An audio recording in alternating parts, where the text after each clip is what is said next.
Good morning. Excited that we have made it to game week, and it's been a great off season.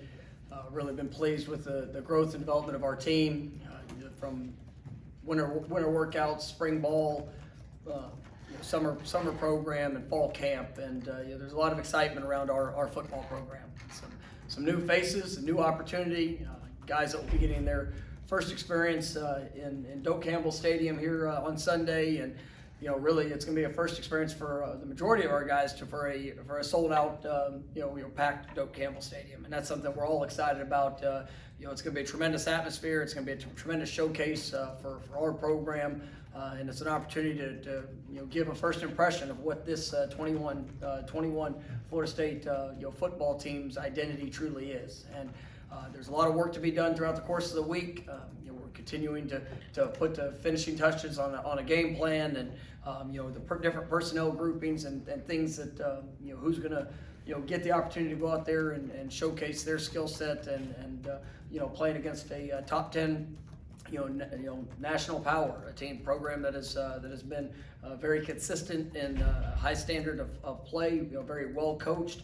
They've got new faces. They've got a new coaching, a new defensive coordinator that's going to implement different schemes than what they've done in the past. And we're excited about the challenge that's ahead. And for us, it's just a continued focus on our growth, our development, and to go out there and be as consistent as we possibly can be, here in week one. So with that, open up to questions. First one will be Ira, over to your right. You mentioned Notre Dame's new defensive coordinator, and you've gone up against him before. When you face new coordinators at a school, do you try to play the chess match of what would they do with this personnel, or do they usually stay true to what they do? I think there's going to be a fair balance with that. And we went against each other a couple of years ago. I mean, the personnel's totally different, probably on both sides. And but great coaches are going to adapt and adjust to the personnel that they have. Obviously you're going to see probably the focus of some of the things that he's implemented there in the past at Cincinnati, but also playing to the personnel that he has there at Notre Dame. And this is a talented group. It definitely has experience and sprinkled all throughout the defense. Guys that play hard, that play fast, and and he's going to bring in a attack style mentality. And I think I mentioned on the radio show and just throughout the last week. I mean, this is one of the best defensive coordinators in college football. His defenses have always performed very well, and it's going to be a great challenge for our guys. Not totally knowing exactly what to expect, but we're going to have to adapt and adjust on the run as we get into the game. All right, we good? We'll go back to Ira. Notre Dame's obviously lost some pieces from last year, but that defensive line looks like it's going to be a great challenge. What do you see from them? Is there anything specifically you can talk about the challenges they present? Yeah, I mean, they got great length. Play extremely hard. A physical bunch up front. Coupled with what Coach Freeman has shown to do with different movements and the way that he is able to disguise some of the ways that he's going to be able to bring pressure, whether it's blitzing linebackers or different run stunts up front. He does a great job with his disguises. I'm expecting multiple fronts, to be able to jump in and out of 3 and 4 down sets, and I think they've got really good depth, and they've got guys that have great experience that have been productive throughout their careers there at Notre Dame. So this is going to be a great challenge for our guys up front, and it's going to take a great effort. Next will be Kurt, front row to your right. Another new piece for them. Now, I guess not new to college football, but new for them is the quarterback, Jack Cohn. I guess, what have you seen from him, and how do you anticipate they might use him differently than kind of how Wisconsin did? I mean, he's a very talented player, and he's had great success. You look at the success he had at Wisconsin. He's played in big games. He's played in probably adverse atmospheres. Being in the Big Ten, during his time there, and he was out this last season due to injury. But the thing that you hear coming out of Notre Dame is just how consistent, how accurate, the game manager that he is, and he's making guys around him better. So we know that this is not he's a new starter at Notre Dame, but he's got a lot of very productive collegiate experience, and he's gonna do a great job for them, and we've got to try to make him uncomfortable with what we do and obviously how we attack. All right, we'll go to Chris here on the. In preparing for Cone, how much do you go back and look at what he did at Wisconsin versus studying what Notre Dame does tendency-wise as an offense? It's a little bit of balance. You try to look at a guy, and plus it's not just his time at Wisconsin. That was a few years back as well, and so we're gonna get our best sense of him as a player. So we'll look back, and that's the good thing about being in week one is we do have more time, and we've had time throughout the summer to be able to look at those things, but you also try to put a balance to Notre Dame and who they are, what they're all about. It's a very versatile offense in how they attack, and so when you look at the run game, the passing game, the different ways that they're going to try to move him around, and they can do just about all, and so it's going to be a great challenge, and we have looked at all of it in getting the best sense of what to expect. Stay here with Brendan. Travis J, Corey Ryan, Kai Douglas, all listed as kickoff returners for you guys. Can you talk a little bit about that group and collectively the skill sets that they bring to the table there? All very explosive players. Guys that I think have home run hitting capabilities. That is a unit that has to be better for us this year, and it's something that throughout my coaching career, we put a lot of time and emphasis in the development of our return units, and we've seen great production over the years, and that's something that our guys have really bought into. We know that this week is going to be one of our biggest challenges. Notre Dame is traditionally great on their kickoff coverage units, and they have guys that play extremely hard. A lot of returning players that we saw this past year, and so. But I think those returners and the buy-in that we're having with our guys from a special teams perspective. I mean, it's something that we need to be very productive in. We'll go back to Chris. Sticking with special teams, Ryan earned the kicking job according to the depth chart. What did he do in the preseason? What's been the growth with him just in the sense of being more consistent? Yeah, I mean, it's just hitting right on that. I mean, just the consistency. Ryan's a very talented young man, has a strong leg, but I think he's had a great camp, and we put him in a lot of challenging situations, and he's just continued to respond. He's day in and day out. He's in a great place, and we've got all the confidence in the world in him and what he's going to be able to do, as our kicker. All right, we'll go back to Ira. Back earlier in the summer, you talked about, you wouldn't be against using two quarterbacks if you thought it helped the team win. Now that you've seen them both and how they operate, do you think that's going to be the case throughout the season, or how do you envision the quarterback situation playing out? Well, I'm really excited about that quarterback room and the competition that we have. The versatility of skill sets that which these guys bring. But we're always going to explore each opportunity of how we can put our playmakers in a position to be able to shine in a variety of different ways. And so I'm excited about that room and what they bring to this offense. Okay, we'll go to Kurt, front row. You talked last night on the radio show about, I think you said 8 guys on the offensive line you feel good that can help y'all win games. I guess, how do you feel about that group? How much better do you feel relative to a year ago? Well, they've really grown, and not only have they grown physically, but just with their confidence in the mental aspect of it. And it's something we put a real emphasis on is just in that consistency of being where you're supposed to be, making sure that we're making the right calls, we're playing with our eyes, eliminating some of the mental mistakes that showed up at times that that create some of those negatives, and that's something that we can't have. We got to be able to play ahead of the chains. There offensively, it allows us to be more aggressive. It allows us to really kind of get the full gambit of what we want to do offensively. And so those 5 guys up front, they have to be consistent and play with the right mentality. And you look at the experience that we have in that group. Whether it's some of the guys that are younger in their college career, and guys even that have played a lot of football that I feel can be a 6th, 7th, or 8th guy that can get in the game and help us be productive. So it's still a lot of competition that's showing up day in and day out of practice. But I feel much better than where we were even a year ago, just with the depth that we have and the talent that we have up front. Stay on the right side with Gene.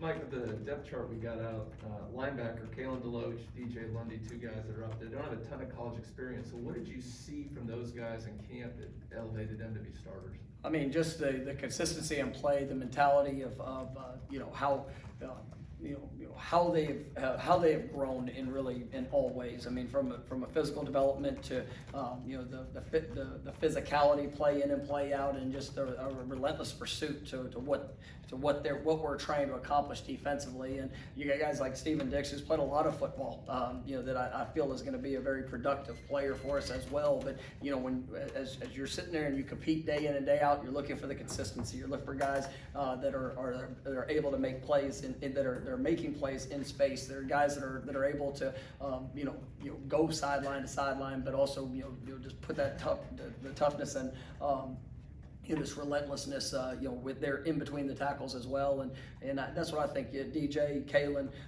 really all those linebackers have been pushing to do, and I'm excited about what they all bring, and really the development of Amari and how he's continued to grow and the versatility that he shows.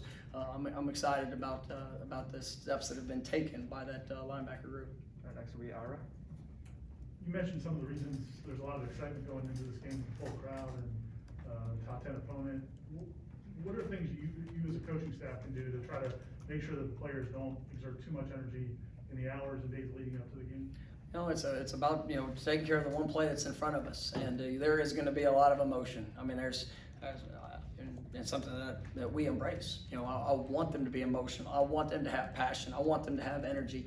But it's everybody can have a great plan as they go into it. But there's gonna be moments that show up Sunday night where you might get knocked down on your butt, and you got to be able to get up. You got to be able to stay focused. You got to make sure that each play that you don't let the atmosphere, you don't let the environment distract you from what your job is, and make sure you're playing with great technique, great fundamentals, and then being able to respond to the good and being able to respond to the bad. And that's where the consistency has to show up for our team. We are an emotional group, and that can be a really good thing, but at times it can also almost hinder you for what you're trying to accomplish. And so it's as we go through our fall camp, we talked about why do you go to Jacksonville? Why do you put your guys in different situations? Because I want them to be able to be confident in a response, especially when they cannot control what's going on around them. And so, Sunday night, we need a great crowd. We need a great atmosphere.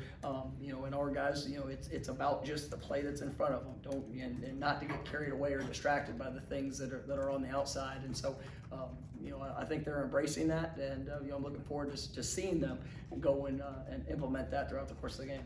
Next will be Azon in the back corner. For Mackenzie, it's been such a long road, arduous road for him back, 5 days away, I guess, from the opener. Do you sense that he's at peace with where he's at and what your plan is for him? Yeah, he's really excited, and it's fun. It's just fun seeing him as he's getting into game week, and an opportunity that's in front of us, and it's going to be a special moment. It's a special moment for him. All the work that's gone into it, being able to get to this point. The way that he's since January come into this team and really been able to invest in his teammates, and he's had to learn a new language. He's had to learn a new offense. He's really adapted well, and I think he's made not only the quarterback room, but made this football team better. And Sunday night's gonna be special for him, and I'm excited about what he brings and what the future is gonna hold as he continues on this path for this season that's ahead. All right, next will be Gene.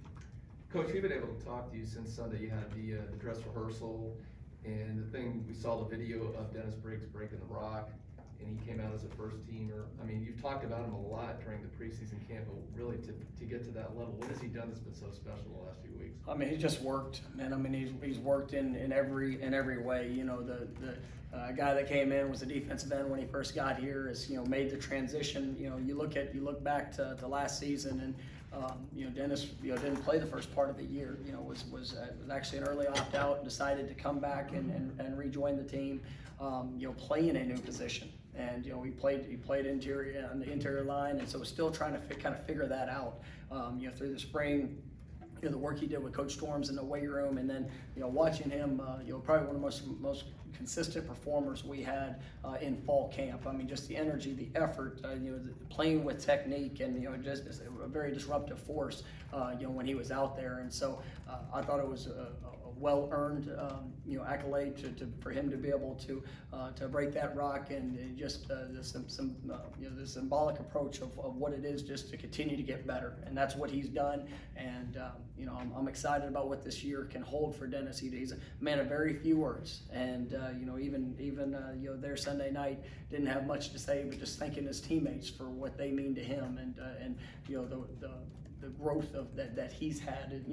He attributes that to that support that he has around him from coaches and players involved. And so, I'm looking forward to great things for Dennis this year. We'll go to Ira. Notre Dame obviously has really good backs, but traditionally that program has just run the ball exceptionally well. What is it about programs like that? And is it anything they do differently? Is it the commitment to the run? What makes the running game so special? I think it's both. I mean, they're very well coached. I mean, they know what they're trying to accomplish when it comes to to the run game, and it starts up front, and then when you have that coupled with great tight ends and running backs that run with a true purpose, I mean, it's a challenge to stop. And so we know that going into this week, we're gonna have to do a great job up front. We're gonna have to fight. We're gonna have to do everything that we can, not only to be in our gaps, but to make sure that you win them when you get there. And that's where when you add talented backs, and Notre Dame has going into this year, I think that's going to be one of the strengths of their team. Having multiple backs, fully expecting to see some 2-back sets, being able to have multiple guys on the field at one time because of the versatility of what they show. But you also get to see that with just the overall toughness that's within the program, and that's something that we aspire to be, and that we aspire to have as well. So it's something that we're definitely pushing forward to, that consistency, so that can be a year in and year out trademark of this Florida State team. We'll go to the back for Ryan. Coach, yesterday, Coach Kelly said that he earned a lot of respect for your squad when you two played in South Bend last year. Do you feel like you learned anything about your program after that game? I was obviously disappointed in the outcome, but I was pleased with the way that our guys competed, and that's something that coming into the program last year, we have to be more consistent in the overall way that we compete, and start to finish, good times and in bad times. And I thought our guys did that last year in South Bend. We still it showed up where we had some mistakes that put us in a position where we weren't able to beat a really good team, and and that's something that we've got to eliminate, and effort has to be the minimum standard. I mean, the minimum expectation, and and for us, I mean, that's I'm pleased with what I've seen through the off season, through the summer workouts, and just how we've attacked the work that is necessary, so we can go out there and play to the best of our ability, and to play with great effort and a relentless pursuit. And when you do that, if you can then be consistent in your performance with your technique and fundamentals, you're going to give yourself a great chance to be successful. So yes, I was pleased with how we competed, but it's time to take the next step from that. Next will be Bob on your left. Hey, Coach, I'm curious about the vaccination rate for the team now. Are you at 85%? How close are you? And then I guess as a follow-up, Dr. Myron Roll has spoken to the team, Dr. McCauley, other people speak. What kind of message have they delivered to your players as far as encouraging them to get educated, get vaccinated? Well, I mean, I'll say that we are over 90% of our team that have started the process of towards full vaccination. I will put that out there. We're getting closer every day. When it comes to that, and I appreciate Dr. Myron Roll. I mean, everybody, and all the different people that have come and spoke to our team. And for us, it's about providing education. And these are 18 to 22-year-old young men that when you with all decisions, just trying to provide them the information that is necessary for them to feel confident in any decision that they make. And so I'm grateful for that, and obviously we're well on our way, and we're going to continue on with that process of making sure guys are being safe and putting ourselves in the best position to go out there and play this game. All right, we got time for a couple more. We'll go to Ira. Oh, sorry, we're gonna go to Aslan. I got overruled. I needed time to stall to think of my question. But Coach, just for you, last season, I know we talked about how odd of a season it was, but how much you kind of learned about your team. How much do you think Jordan learned about playing the position of quarterback last year? Just how much better off is he now? Having gone through last year, what sort of changes have you seen him in terms of processing things and talking to you guys between reps at practice, things like that? Yeah, I mean, you look back to last year and really, you know, it's almost unfair to judge Jordan off of that season. I mean, he missed all of fall camp. I think the first time he practiced was the week one, you know, going into the first week. And so, you know, really with all the opportunities, he was really kind of just thrown into it. And you know, I think he was available for maybe 5 games last year, and it just was such a limited basis of being able to get a rhythm, to understand, you know, the fundamentals, techniques of what we try to do offensively from a timing aspect. You know, he's a great talent, and you know, but now you fast forward that to have a complete off season, to have spring practice, to have you know, a fall camp. I mean, you know, he's growing each and every day, and I think he's a you know, an incredible quarterback. I think he's got a great future in front of him as he's you know, gaining in that confidence. And you know, it's, you know, anybody that, you know, watched the spring game and you see the steps that he's taken as a player. I mean, he's invested, and you know, I'm excited about Jordan's future and just what he means to this program and you know, just that continued growth. That last one will be Ira. We've heard a lot from the players about the leadership from guys like Keir Thomas and Jermaine and some of these transfers that came in. Did you know that was part of what you were getting in those guys, and how beneficial has that been? Yeah, I mean, honestly, it was a necessity, and guys that we were bringing in as, you know, you go and the youth of our team. I mean, I really like this team. I like the guys that we have, the character that they have, you know, the passion that they have. But a lot of them haven't necessarily, you know, had the example of you know, in front of, with just all the change that we've experienced within our program. It's been different. It's changed, and so, you know, for any player that we brought in, you know, it was important that they knew that, yes, you know, the production on the field, you know, the skill set that they bring in, that's important. But you know, I wasn't going to bring somebody into the program that didn't embody the characteristics of what it is to be a Florida State Seminole, and with the work ethic, with the importance of relationships and being able to make those around you better. I mean, it was something that was talked about with all of every person that came into the program.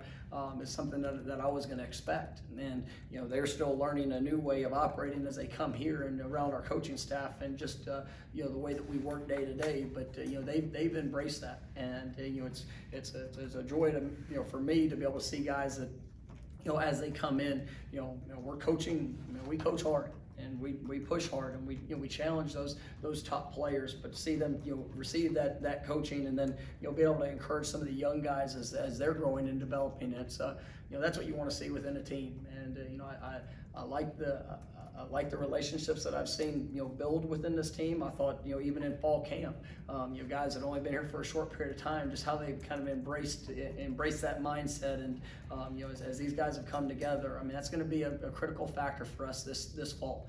And you know, we know there's going to be some great moments that are going to show up, you know, Sunday night, and there's going to be some hard moments that are going to show up Sunday night. But when you have a team that comes together, you're going to be able to respond and put yourself in a position to achieve success. And you know, that's what we need. All right, thank All you. right, guys, thanks so much.